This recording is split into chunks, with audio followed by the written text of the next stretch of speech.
Bismillahirrahmanirrahim. My name is Ghulam Asfa and today we will discuss about epilepsy. Epilepsy basically क्या है? मिर्गी इसको हम कहते हैं। इसके अंदर हम कौन सी चीज़ों को डिस्कस करते हैं? इसके लर्निंग ऑब्जेक्टिव जो हैं, define epilepsy, understand seizure type, identify causes, review, diagnosis and treatment. इन चीज़ों को इसके अंदर हम डिस्कस करेंगे। और इसके बाद what is epilepsy. Epilepsy basically क्या चीज़ है, ठीक है। तो एक क्रॉनिक न्यूरोलॉजिकल डिसऑर्डर है, ठीक है, जो करेक्टराइज किया जाता है by recurrent unprovoked seizure due to abnormal electrical activity in the brain। एक क्रॉनिक न्यूरोलॉजिकल डिसऑर्डर है, ठीक है। इसके अंदर ये करेक्टराइज किया जाता है किसके जरिए? रिकरंट, इट मीन के करंट को दोबारा से दिया जाता है। Unprovoked seizure due to abnormal electrical activity in the brain। इसका मतलब क्या है? एक क्रॉनिक न्यूरोलॉजिकल ये प्रॉब्लम होती है जिसके अंदर ये होता है कि दिमाग के अंदर जो करंट गुजरने की सलाहियत होती है वो स्टॉप होना शुरू हो जाती है, कट होना शुरू हो जाती है, ठीक है, जिसकी वजह से एपिलेप्सी का डिसऑर्डर वजूद में आता है। नेक्स्ट इसकी टाइप है, कौन कौन सी टाइप है, ठीक है। यहाँ पे हमारे पास 3 इसकी टाइप हैं। सबसे पहले वाली जो है फोकल प्राइटल, ठीक है, पार्टियल सीजर। सेकंड जो है वो जनरलाइज्ड सीजर है और थर्ड जो है वो है अननोन वन सेट सीजर। अब हम इनको बारी बारी डिस्कस करते हैं कौन कौन सी है। फोकल सीजर क्या चीज़ है? अवेयर, इससे बचना चाहिए without loss of consciousness, ठीक है।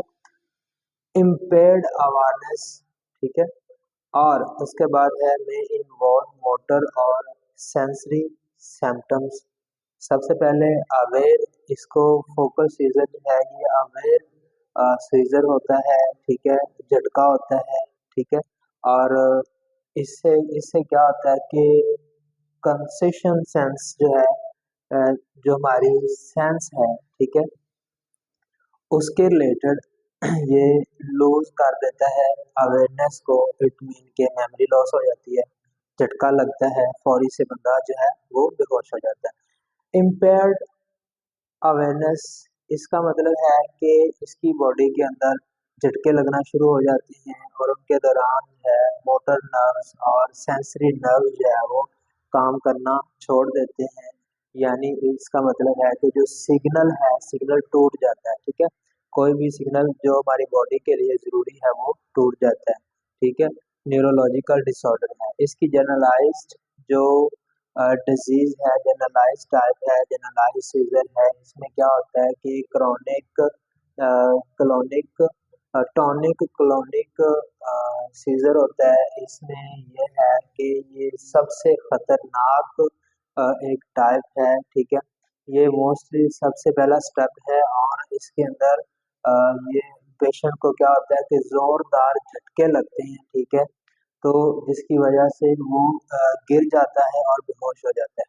अब्सेंस, इसका मतलब है कि अब्सेंस जो जनरलाइज सीजर है इसमें जो वो मेमोरी लॉस कर देता है, दिमाग के अंदर जो नर्व जो है वो पास आउट हो रहे होते हैं, उनकी ब्रेक डाउन हो जाती है, वो टूट जाते हैं और वो खड़े खड़े जो है वो गिर जाता है, बेहोश हो जाता है और उसकी पूरी बॉडी जो शिवलिंग करना स्टार्ट कर देती है। माइक्लोनिक, टॉनिक, एटॉनिक और क्लोनिक सीजर्स, ये इसकी जनरलाइज सीजर्स की टाइप हैं। इसके अलावा हम इनको आगे फर्दर डिटेल में डिस्कस करेंगे। काज ऑफ एपिलेप्सी, इसके काज कौन से हैं, ठीक है। Cause of epilepsy genetic factor head injury, इसके जो काज हैं वो ये हैं कि इनके अंदर किसी भी पेशेंट के अंदर एपिलेप्सी तब वकूअ पजीर होती है जब उसके अंदर जेनेटिक फैक्टर के अंदर कोई डिसऑर्डर होता है, ठीक है। हेड की इंजरी हो जाए यानी दिमाग के अंदर कोई चोट लग जाए जिसकी वजह से हेड इंजरी होती है, ठीक है, तो हेड इंजरी की वजह बन सकता है स्ट्रोक, यानी जो स्ट्रोक का मतलब होता है कि पट्टों का खिंचाव, यानी लकवा वगैरह हो गया या उसके अलावा फालज वगैरह हो गया, तो उसकी वजह से जो एपिलेप्सी है वो काज हो सकती है, ठीक है।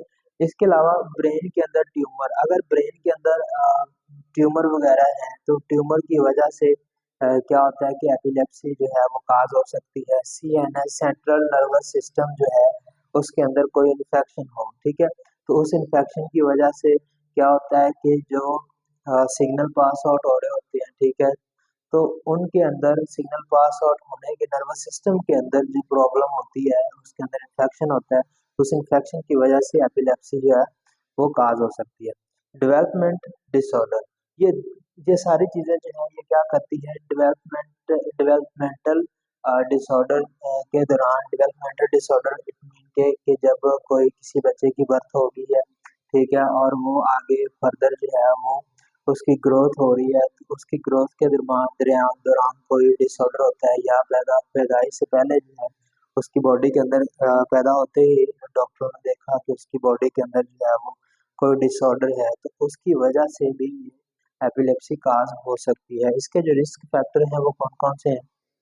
रिस्क फैक्टर में फैमिली हिस्ट्री इसकी चेक करनी चाहिए, ब्रेन की इंजरी हो सकती है। फैमिली हिस्ट्री इट मीन के फैमिली के अंदर ऐसे कौन से लोग थे जिनको एपिलेप्सी का जो है वजह थी, ठीक है, एपिलेप्सी काज होती थी, ठीक है। ब्रेन इंजरी, अगर उसकी ब्रेन के अंदर कोई इंजरी है तो उसकी वजह से हो सकता है। प्री मैच्योर बर्थ, यानी कि बर्थ से पहले ही बच्चे का पैदा हो जाना, उसकी वजह से ये जो है एपिलेप्सी ये काज हो सकती है, ठीक है। डेमेंशिया इन ओल्डर अडल्ट, ठीक है, ओल्डर और अडल्ट के अंदर डेमेंशिया की एक प्रॉब्लम होती है, ठीक है, उसकी वजह से क्या होता है कि वो जो न्यूरोलॉजिकल डिसऑर्डर हो जाता है, ठीक है, जिसकी वजह से ये काज हो सकती है। अब न्यूरोलॉजिकल डिसऑर्डर है यानी न्यूरॉन सिस्टम के अंदर कोई डिसऑर्डर काज होता है तो उसकी वजह से भी एपिलेप्सी जो है वो काज हो सकती है, ठीक है। इसके अलावा इसके साइन और सिम्टम कौन कौन से हैं, ठीक है, कौन कौन से ऐसे सिम्टम हैं जिनकी वजह से जो एपिलेप्सी जो है वो होती है, ठीक है, हम कह सकते हैं। कन्वोलेशन, कन्वोलेशन एक इसका सिम्टम है। उसके बाद स्टार्टिंग स्पेलिस, ठीक है, स्पेलिस के जरिए जो है हम इसका पता लगा सकते हैं। लॉस ऑफ कंसेशननेस, ठीक है, कंसेशननेस, कंफ्यूजन, उसके बाद अनयूजुअल सेंसेशन, कोई भी सेंसेशन हो, ठीक है, तो उसकी वजह जो है ये इसके सिम्टम है। अब इसके डायग्नोस क्या है? डायग्नोस में सबसे पहले जो डॉक्टर होते हैं वो क्या कहते हैं कि मेडिकल हिस्ट्री उसकी चेक करते हैं, फिजिकल एंड न्यूरोलॉजिकल एग्जामिनेशन करवाते हैं, ठीक है। उसके बाद वो क्या करवाते हैं,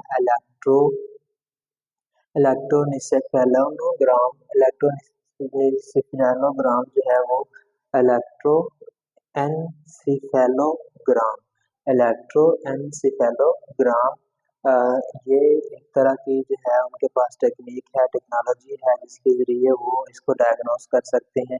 रेयर केस में होता है कि एमआरआई करनी पड़े, जिसकी वजह से एमआरआई स्पेशल रेयर केस में होता है जहाँ पे पेशेंट के बारे में पता नहीं चल रहा होता, तो फिर वो एमआरआई की रिपोर्ट करते हैं एंड सिटी स्कैन, तो सिटी स्कैन के दौरान जो है वो इसका पता लगा सकते हैं। इसके अलावा इसके भी हैं कुछ ब्लड टेस्ट होते हैं, कुछ ब्लड टेस्ट में पता चल जाता है कि इसको एपिलेप्सी हो सकती है, ठीक है। इसके अलावा है ईईजी, यानी डिटेक्ट, ये क्या करते हैं कि अब नॉर्मल ब्रेन की इलेक्ट्रिकल एक्टिविटी को चेक करते हैं, ठीक है, क्या करते हैं, इलेक्ट्रिकल एक्टिविटी को चेक करते हैं कि आया कि उसके अंदर करंट जो है वो करंट जो है वो करंटली तौर पर पास आउट हो रहा है कि नहीं हो रहा, ठीक है, कहाँ पे उसके करंट की जो ब्रेकडाउन हो रही है, कहाँ पे वो जा रहा है, कहाँ पे नहीं जा रहा, ठीक है। एमआरआई सीटी स्कैन हेल्प करते हैं किस चीज़ की, स्ट्रक्चरल ब्रेन की अब नॉर्मलिटीज की, ठीक है, कि एमआरआई और सीटी स्कैन जो है वो क्या करते हैं कि बॉडी के अंदर जो उसका स्ट्रक्चर है ब्रेन का, ठीक है, उसके अंदर कौन कौन सी अबनॉर्मेलिटी है, ठीक है। इसके ट्रीटमेंट की बात करें तो ट्रीटमेंट में देखें कि एंटी सीजर मेडिसिन, कुछ मेडिसिन होती हैं जो एंटी सीजर मेडिसिन होती है, सर्जिकल इसके ट्रीटमेंट होते हैं, वैगस नर्व स्टिमुलेशन होती है, ठीक है। और उसके बाद कीटोजेनेटिक डाइट होती है, कुछ खुराक इस तरह की होती है जो इस चीज़ को ट्रीटमेंट करती हैं, ठीक है। Responsive neurology neuro stimulation neuro stimulation जो है ये उसके अंदर जो है इसके रिस्पॉन्स को देखा जाता है, ठीक है, कि वो किस तरह उसको परफॉर्म कर रहे हैं। इसकी फर्स्ट है ड्यूरेशन, ठीक है, वो क्या होती है कि पेशेंट को सेव करके रखें, टर्न ऑन साइड किसी एक साइड की तरफ उसको लिटा दें, do not put objects in the mouth, उसके मुंह में कोई भी चीज ना डालें, ठीक है। टाइम द सीजर, कुछ टाइम होता है, कुछ टाइम के लिए ये झटका लगता है, उसके बाद बंदा ठीक हो जाता है, तो उस टाइम का वेट करें कि जब झटका खत्म हो, ठीक है, तो वो ठीक हो सकता है, ठीक। Seek emergency help if prolong, अगर वो प्रोलॉन्ग है, ज्यादा खतरनाक है, तो हम क्या कर सकते हैं कि इमरजेंसी डिपार्टमेंट की हेल्प ले सकते हैं, ठीक है। इसकी कॉम्प्लिकेशन क्या है कि इंजरीज एंड फॉल्स, जब कोई इंजरी वगैरह होती है तब ये काज हो सकता है, या जब हम गिरते हैं तब हो सकता है। स्टेटस एपिलेप्टिक्स, ठीक है, एपिलेप्टिक्स जो होते हैं उसके कॉग्निटिव होता है, इम्पेयरमेंट्स होती हैं, इसके अंदर साइकोलॉजिकल प्रॉब्लम हो सकती हैं, ठीक है, यानी वो मेंटली तौर पर डिस्टर्ब हो सकता है। इसके अलावा है प्रिवेंशन एंड लाइफस्टाइल, अगर प्रिवेंशन और लाइफस्टाइल की बात करें तो टेक मेडिसिन रेगुलरली, मेडिसिन को रेगुलरली लेना चाहिए, एडिक्वेट स्लीप, तो उसको पूरे प्रॉपर तरीके से सोना चाहिए, ठीक है। अवॉइड सीजर ट्रिगर, कोई ऐसी चीजें जिसकी वजह से दौरा पड़े, यानी कि शीशा, ठीक है, शीशे की वजह से पड़ सकता है, किसी गोश्त की वजह से पड़ सकता है, कोई ऐसी चीज पानी की लहर से पड़ सकता है, ठीक है। तो इस इन इन चीज़ों से परहेज करना चाहिए, कुछ चीज़ों से परहेज करना चाहिए, ठीक है। तो इसके अलावा रेगुलर मेडिकल फॉलोअप, जो मेडिसिन दी जा रही है उसको फॉलो करते हुए हम अपना ट्रीटमेंट कर सकते हैं। हमने इसमें क्या पढ़ा, हमने पढ़ा कि जो अर्ली डायग्नोसिस है और प्रॉपर ट्रीटमेंट है उसको इम्प्रूव क्वालिटी ऑफ लाइफ देता है, ठीक है, वो क्वालिटी देता है, ठीक है, इम्प्रूव कर सकता है एंड सीजर कंट्रोल। ये जो सीजर है यानी एपिलेप्सी के जो सीजर हैं उसको कंट्रोल किया जा सकता है, खत्म नहीं किया जा सकता, ठीक है। कुछ केसेस में इस तरह का होता है कि उसको खत्म भी हो, मतलब कि प्रॉपरली ठीक हो सकता है, उसका मुकम्मल इलाज हो सकता है, लेकिन रेयर, मतलब कि बहुत ज्यादा केसेस में इस तरह होता है कि उसको हम कुछ टाइम के लिए कंट्रोल कर सकते हैं, ठीक है, वो प्रॉपर तौर पे ठीक नहीं हो सकता। कैसे कंट्रोल कर सकते हैं, कुछ ऑपरेशन वगैरह होते हैं, ठीक है, खुराक के अंदर कोई डाइट्स वगैरह इस तरह की है, ठीक है, या उसके अलावा हम जो है एंटी सीजर जो है वो मेडिसिन होती है उनको इस्तेमाल करते हुए हम इस पे कंट्रोल कर सकते हैं, ठीक है। तो यहाँ तक था हमारा आज का टॉपिक, ठीक है।